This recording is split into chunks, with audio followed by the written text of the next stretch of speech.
ঝিনাইদহে ওয়াজ মাহফিলের কমিটি গঠন নিয়ে সংঘর্ষ, নিহত 1, আহত 6। একজনকে আটক করেছে পুলিশ।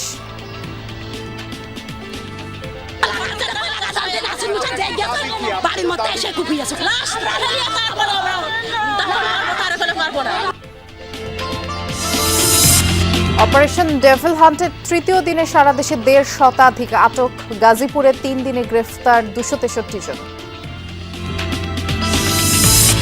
মানিকগঞ্জের বেশিরভাগ ভূমি অফিসে এখনো বন্ধ হয়নি ঘুষ দুর্নীতি। ডিজিটাল সেবার নামে চলছে হয়রানি, দালাল সিন্ডিকেটের দৌরাত্ম্য। অনলাইনে যা খরচ আসবো তার অতিরিক্ত 500 টাকা দিতে হবে। আমি বলি কেন, তা তো আমি দিব না। 7,500 টাকা হারাই নিয়েছি, 8,000 টাকাই দিয়েছিলাম, 500 টাকা আমার ঘুরাই দিয়েছি। আরে বলছি যে এটা খারিজ করা যাবে নাকি 6 ডিসমাল জমি, সে বলছে যে যাবে 7,000 টাকা লাগবে।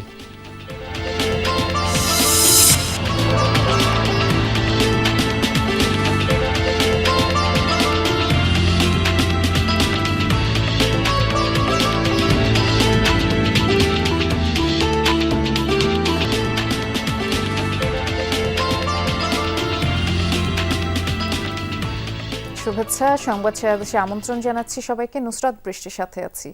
শিরোনামগুলো শুনছিলেন, যেমনটি শোনালাম।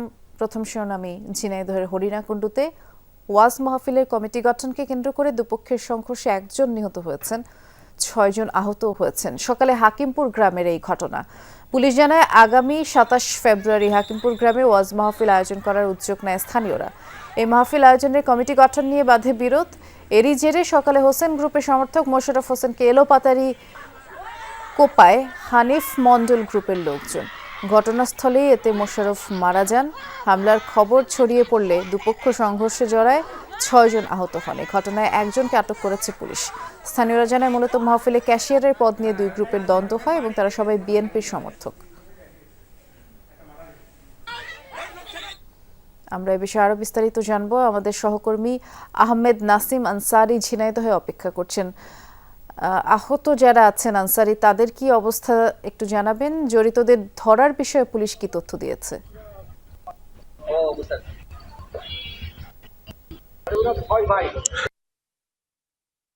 সকাল 7:30-7টার দিকে এই ঘটনাটি ঘটে। আহত হয়েছেন উনি কিন্তু পেশায় একজন মহুরি, কিন্তু ওনার কলার চাষ ছিল। উনি কলা মূলত কাটতে গিয়েছিলেন এবং সেখান থেকে যে উপর্যুপরি ঘটনা, তারা সংঘবদ্ধভাবে এই সাইড গ্রুপের যারা ছিল, বিএনপির যে 2টো গ্রুপ, দীর্ঘদিন ধরে তারা কিন্তু এখানে বিভিন্ন কারণে কিন্তু কোন্দল লেগেছিল এবং সর্বশেষ ওয়াজ মাহফিলকে কেন্দ্র করে এই ঘটনাটি কিন্তু ঘটে যায়। এর সাথে আরো যে 6-7 জন আহত আছে তাদেরকে যে ঝিনাইদহ সদর হাসপাতালে রাখা হয়েছে। তাদের অবস্থা, ভিতরে একজনের অবস্থা একটু আশঙ্কাজনক। তাছাড়া অন্য 5-6 জনের এখন মোটামুটি আছে বলে কর্তব্যরত ডাক্তার জানিয়েছে। তবে মোশাররফকে কিছুক্ষণ আগেই পোস্টমর্টমের জন্য মর্গে আনা হয়েছে এবং তার যা স্বজনরা ছিলেন তারা কিন্তু সবাই তাদেরকে বাড়িতে নিয়ে যাওয়া হয়েছে এবং প্রত্যেকেই কিন্তু ওই এলাকায় থমথমে অবস্থা বিরাজ করছে এবং ব্যাপকভাবে পুলিশ মোতায়েন করা হয়েছে। এই ঘটনায় যাকে আটক করা হয়েছে তিনি একটা গ্রুপের দেন, যে মহিন মণ্ডল, তাকে কিন্তু পুলিশ তার বাড়ি থেকে আটক করেছে বলে আমরা জানতে পেরেছি পুলিশের পক্ষ থেকে। তাছাড়া এই ঘটনাকে কেন্দ্র করে কিন্তু স্বাভাবিকভাবেই যেহেতু বিএনপির নাম চলে আসছে, তারা 2টো গ্রুপই দীর্ঘদিন ধরে বিএনপির রাজনীতির সাথে সক্রিয়ভাবে রাজনীতি করে এসছেন এবং এই ঘটনাটাকে কিন্তু জেলা রাজনীতিতেও স্বাভাবিকভাবেই বিভিন্নভাবে কিন্তু পড়বে বলে আমরা জানতে পেরেছি। তবে জেলা নেতৃবৃন্দ এখনো পর্যন্ত ব্যাপারে কোনো বক্তব্য দেননি। বৃষ্টি শুনছিলাম, আপনি বিস্তারিত করে জানাচ্ছিলেন। ধন্যবাদ আনসারি। সারা দেশে অপারেশন ডেভিল হান্টের তৃতীয় দিনে 1.5 শতাধিক আটক ও গ্রেফতার হয়েছে। গাজীপুরে 81 জনকে গ্রেফতার করা হয়েছে। পুলিশ জানায় সোমবার রাত থেকে অভিযান চালিয়ে মহানগরের টঙ্গী পূর্ব থানায় 7, টঙ্গী পশ্চিম থানায় 8, গাছা থানায় 6, বাসন থানায় 9, সদর থানায় 19, পুবাইল থানায় 2 জন সহ অন্যান্য থানায় মোট 69 জনকে আটক করা হয়েছে। এছাড়া জেলার 5 থানায় অভিযান চালিয়ে 12 জনকে আটক করেছে পুলিশ। এ নিয়ে গত 3 দিনে 263 জনকে গ্রেফতার করল পুলিশ।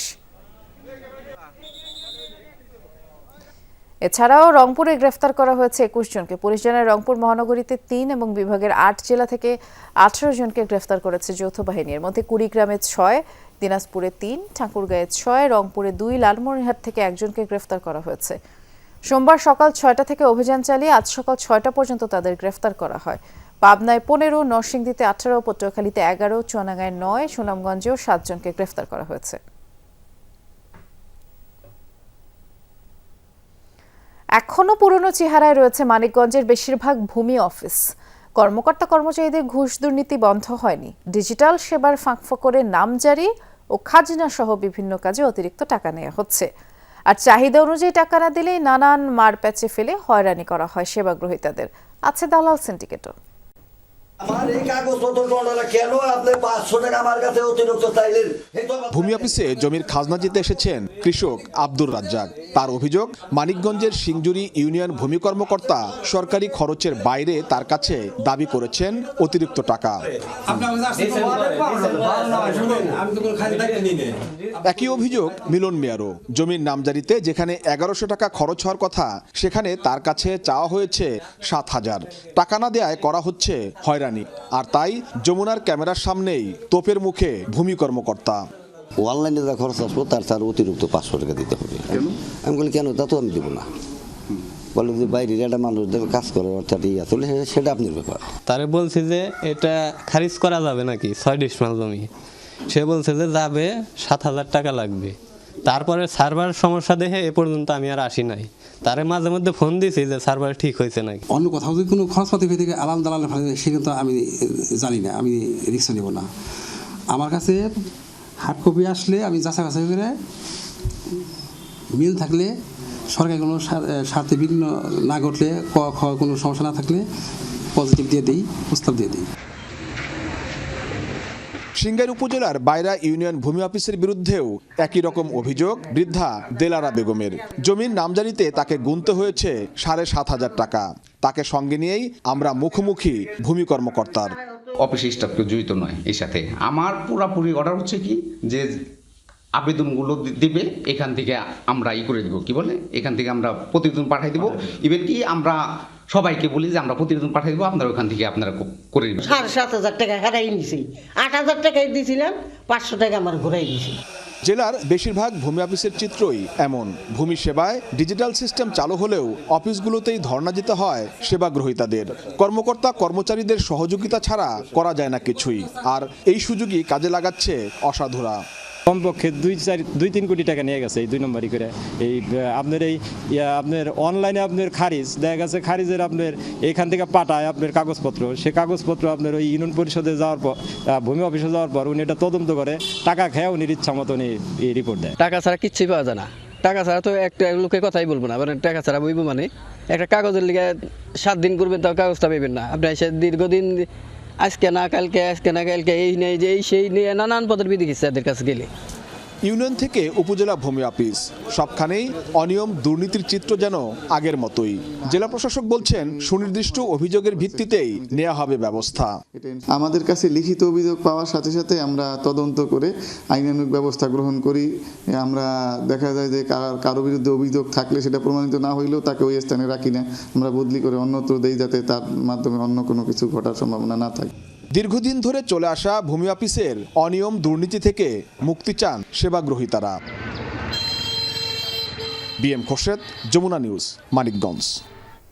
নরসিংদীতে আওয়ামী লীগ নেতাকে ছাড়াতে না পেরে পুলিশকে মারধরের ঘটনায় স্বেচ্ছাসেবক দলের নেতার বিরুদ্ধে মামলা হয়েছে। সোমবার রাতে শিবপুর থানায় মারধরের ঘটনা ঘটে। অভিযুক্ত আবিদ হাসান জজমিয়া উপজেলা স্বেচ্ছাসেবক দলের সদস্য সচিব। পুলিশ জানিয়েছে, সোমবার সন্ধ্যায় আওয়ামী লীগ নেতা নাদিম সরকারকে একাধিক মামলায় গ্রেফতার করা হয়।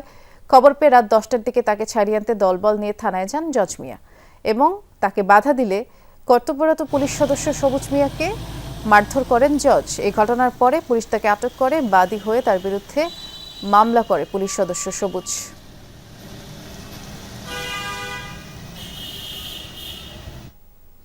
নরসিংদীতে ঢাকা সিলেট মহাসড়ক অবরোধ করে বিক্ষোভ করছে নরসিংদী টেক্সটাইল ইঞ্জিনিয়ারিং কলেজ শিক্ষার্থীরা। এতে করে যান চলাচল বন্ধ হয়ে গেছে। আমরা এই বিষয়ে বিস্তারিত জানবো আমাদের সহকর্মী আয়ুব খান সরকারের কাছ থেকে। আয়ুব, শিক্ষার্থীদের দাবি দেওয়া কি জানাবেন? কতক্ষণ যাবত রাস্তা বন্ধ, একটু বিস্তারিত করে জানতে চাই। বৃষ্টি সকাল 11:30 থেকে ঢাকা সিলেট মহাসড়কের যে সাহেবপ্রতাপ এলাকাটি রয়েছে, এখানে নরসিংদী টেক্সটাইল ইঞ্জিনিয়ারিংয়ের যে শিক্ষার্থীরা রয়েছেন তারা অবরোধ করে রেখেছেন। তো আপনাকে একটু জানিয়ে রাখি যে তাদের যে দাবিগুলো, সেই দাবিগুলো নিয়ে তারা বিভিন্ন ধরনের আন্দোলন দীর্ঘদিন ধরে করে যাচ্ছেন। আর অন্যদিকে আমি প্রশাসনের সাথে কথা বলছিলাম, তো তারা বলছেন যে আজকের যে তাদের আন্দোলন, সে আন্দোলনটি যৌক্তিক নয়। তো বৃষ্টি, আমি একটু দেখাতে চাই আপনাকে যে যে যে তারা এখানে শিক্ষার্থীরা নরসিংদী টেক্সটাইল ইঞ্জিনিয়ারিং কলেজকে যে ষড়যন্ত্রমূলকভাবে ধীরে ধীরে বন্ধ করে দেওয়া হচ্ছে তার প্রতিবাদে এবং নরসিংদী টেক্সটাইল ইঞ্জিনিয়ারিং কলেজকে বস্ত্র অধিদপ্তরের পরিচালনায় স্বতন্ত্রভাবে চালু রেখে ভর্তি প্রক্রিয়া চলমান রাখার দাবিতে ঢাকা সিলেট মহাসড়ক আজকে তারা অবরোধ করে রেখেছে। আর এই বিষয়ে আসলে আমি একটু কথা বলতে চাচ্ছিলাম একজন শিক্ষার্থীর সাথে, যে আসলে আজকে কেন আপনাদের এই আন্দোলন? নরসিংদী টেক্সটাইল ইঞ্জিনিয়ারিং কলেজকে বস্ত্র অধিদপ্তরের পরিচালনায় প্রতিষ্ঠিত করা এবং নতুন সেশন 2024-25 এই সেশনের ভর্তি কার্যক্রম চালু রাখার জন্য আমরা বারবার আন্দোলন করেছি। আমরা সরকারের বিভিন্ন দপ্তরে যোগাযোগ করেছি। আমরা 3-4 বার উপদেষ্টা, বস্ত্র পাট মন্ত্রণালয়ের উপদেষ্টা এবং সচিব মহোদয়ের সাথে আলোচনা করেছি। এর পূর্বে আমরা 2 বার রাস্তায় নেমেছিলাম, কিন্তু তারা আমাদের সাথে আলোচনার টেবিলে বসে শুধুমাত্র প্রহসন করেন। তারা আমাদের দাবিকে অগ্রাহ্য করে। আচ্ছা, এখানে তো প্রশাসন বলছে আপনাদের এই দাবিটা যৌক্তিক নয়, এটা ধীরে ধীরে কার্যকর হবে, তারপরও কেন রাস্তা? আচ্ছা, প্রশাসন যেটা বলছে হয়তো আপনাদের বলতে পারে পর্দার আড়ালে, তারা প্রত্যেকে আমাদের সাথে একমত পোষণ করেন, কিন্তু যখন আমরা বাস্তবিক অর্থে এটাকে বাস্তবায়ন করতে বলি তখন তারা এটা বাস্তবায়ন করে। বৃষ্টি, আপনি শুনছিলেন এখানকার আন্দোলনরত শিক্ষার্থীদের কথা, তো তারা বলছেন যে তাদের দাবিগুলো আসলে তারা বলছে তাদের দাবি যৌক্তিক। ধন্যবাদ, শুনছিলাম আমরা। গাজীপুরে মাওনা কালিয়াকৈর আঞ্চলিক মহাসড়ক অবরোধ করে একটি পোশাক কারখানার শ্রমিকরা বিক্ষোভ করছে। এ বিষয়ে বিস্তারিত জানবো সহকর্মী হোসাইন আলী বাবুর কাছ থেকে। বাবু, শ্রমিকদের আজ আন্দোলনে নামার কারণ কি? সমস্যার সমাধানে আলোচনার কোনো উদ্যোগ দেখছেন কিনা? কারণ এ ধরনের আন্দোলনে তো নিশ্চয়ই যানজট সৃষ্টি হয়ে যাওয়ার কথা সড়কে। বৃষ্টি, আসলে সকাল 9টা থেকেই গাজীপুরের যে কালিয়াকুর রোডের যে আঞ্চলিক সড়ক, সেই আঞ্চলিক সড়কে ক্রাউন কারখানা নামে কারখানা শ্রমিকরা কয়েকটি দাবি নিয়ে তারা রাস্তায় অবস্থান করছেন। এখনো কিন্তু তারা রাস্তায় অবস্থান রয়েছেন। তাদের দাবিগুলো হচ্ছে যে হাজিরা, বোনাস, নাইট বিল এবং বাৎসরিক যে বিলটি, সেই বিল। কয়েক মাস তাদেরকে সময় নিয়েছে, কয়েকভাবে তাদেরকে বলতে আশ্বাস করেছেন কর্তৃপক্ষ, কিন্তু এখনো পর্যন্ত না দেওয়ার কারণে আজকে তারা এই রাস্তায় নেমেছে। রাস্তায় সকাল 9টায় নেমেছে, এখনো পর্যন্ত তারা অবস্থান করছে। রাস্তায় নামার কারণে আসলে দুই পাশেই যানজট সৃষ্টি হয়েছে। দুই পাশে আসলে গাড়ির দীর্ঘ সারি আমরা দেখেছি। এখন কিন্তু আসলে এখানকার যারা কর্তৃপক্ষ তারা কিন্তু আসলে কয়েকবারে এসেছে তাদেরকে বোঝানোর জন্য, কথা বলেছেন। তাদের কিন্তু দাবি হচ্ছে আমাদের দাবি পূরণ না হওয়া পর্যন্ত তারা এখানে অবস্থান করবেন এবং প্রশাসনিক যারা রয়েছেন তারাও কিন্তু এখানে আছেন। আমি এখানকার যে শ্রীপুর থানা যিনি পুলিশ রয়েছেন, অফিসার ইনচার্জ, তার সাথে কথা বলছি। তারা বলছে যে আসলে আমরা তাদেরকে আলোচনার মাধ্যমে বোঝানোর চেষ্টা করছি। তারপর তারা বলছেন যে আসলে মালিক পক্ষের সাথে আমরা কথা বলছি যে শ্রমিকরা কাজ করছে, তাদের হাজিরা, বোনাস এবং নীতিমালা করেছে, সেই নীতিমালা অনুযায়ী তাদের বেতন দেওয়া হয়। সেই প্রেক্ষাপটে কিন্তু আসলে শৃঙ্খলা বাহিনী কর্তৃপক্ষের সাথে কথা বলছেন। এখনো কিন্তু সমাধান হচ্ছে না। সমাধান হলেই আসলে তারা রাস্তা ছেড়ে দিলে আমরা একজন হচ্ছে না, সমাধান হলেই আসলে তারা রাস্তা ছেড়ে দিলে আমরা একজন শ্রমিকের সাথে যদি একটু কথা বলি। আসলে কয়টা দাবি ছড়ে বলবেন? কয়টা দাবি? আমাদের 17টা দাবি আছে। শুনছিলেন, আসলে 17টা দাবি, 17টা দাবি নিয়ে তারা অবস্থান করছেন। এই দাবিগুলো পূরণ হলে তারা রাস্তা ছেড়ে দিবে। বৃষ্টি, আমরা শুনছিলাম। অনেক ধন্যবাদ বাবু। লক্ষ্মীপুরের রামগতি বাজারে আগুন লেগে 20টি দোকান পুড়ে গেছে। প্রত্যক্ষদর্শীরা জানায় রামগতি বাজারের মাসুদ আলমের তেল ও গ্যাস সিলিন্ডার থেকে দোকানে ভয়াবহ আগুনের লেলিহান শিখা দেখতে পায় ব্যবসায়ীরা। মুহূর্তেই চারদিকে ছড়িয়ে পড়ে। এতে 20টি দোকান পুড়ে ছাই হয়ে যায়। পরে ফায়ার সার্ভিসের 2টি ইউনিট ঘটনাস্থলে গিয়ে ব্যবসায়ীদের সহযোগিতায় ঘণ্টাব্যাপী চেষ্টা চালিয়ে আগুন নিয়ন্ত্রণ করে। প্রায় 2 কোটি টাকার ক্ষতি হয়েছে বলে ব্যবসায়ীরা দাবি করেছেন।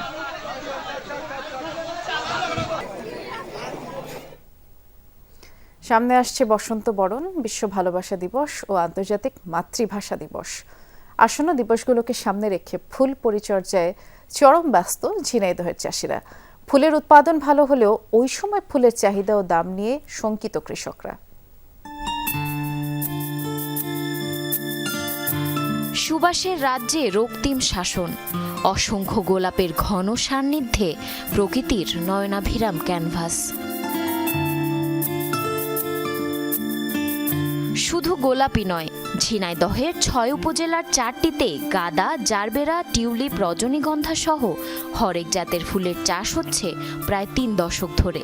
বছরের এই সময়কে টার্গেট করে মূলত আবাদ করে থাকেন চাষিরা। বসন্ত বরণ ভালোবাসা দিবস ও আন্তর্জাতিক মাতৃভাষা দিবসে ফুলের চাহিদা বেড়ে যায় কয়েক গুণ। গত বছরও আমার 4 বিঘা জমিতে গাঁদা ফুল ছিল, তো আমার সব খরচ বাদ দিয়ে 4 বিঘা জমিতে 2 লক্ষ টাকা মতো ছিল। ফুলের দামটা পয়লা ফাল্গুন মাতৃভাষা দিবস উপলক্ষে ফুলের দামটা বাড়তে পারে। হ্যাঁ, এতে চাষিরাও লাভবান হবে, ব্যবসায়ীরাও লাভবান হবে। এবছরে ফুলের সরবরাহ প্রচুর পরিমাণে আছে। সামনে আছে 21শে ফেব্রুয়ারি, এখন সেই হিসেবে মাল অনেকেই আছে রেখে দেওয়ার চিন্তা ভাবনা করছে। রং, আকৃতি আর গন্ধের কারণে এই অঞ্চলের ফুলের চাহিদা বেশি, কিন্তু কৃষকের অভিযোগ এবছর কাঙ্ক্ষিত দাম মিলছে না ফুলের। বাজারের অবস্থা খুব ভালো না। গতবার এই সময় আপনার ফুল বেচলাম 47 টাকা 50 টাকা, আর সেই ফুল এখন 13 টাকা 10 টাকা এরকম উপজে দিতে আছে। আমরা যে পরিমাণে আশা করছি হয়তো বা সেই পরিমাণে বেচা কেনা হবে না। কৃষি কর্মকর্তারা বলছেন, আবহাওয়া অনুকূলে থাকায় উৎপাদন আশানুরূপ। বাজার জমে উঠলে কাঙ্ক্ষিত দাম পাবে চাষি। এবছর আমরা আশা করতেছি যেহেতু আবহাওয়া ভালো এবং কৃষক গতবার লাভবান হয়েছেন, আমরা আশা করছি গত বছরের চেয়ে বেশি বিক্রি হবে এবার। এবছর জেলায় 212 হেক্টর জমিতে বিভিন্ন ধরনের ফুলের চাষ হয়েছে। জারিন অর্নি, যমুনা নিউজ। আর এই ছিল সংবাদ সারা দেশের আয়োজনে। সাথে থাকার জন্য ধন্যবাদ। নিরাপদে থাকবেন।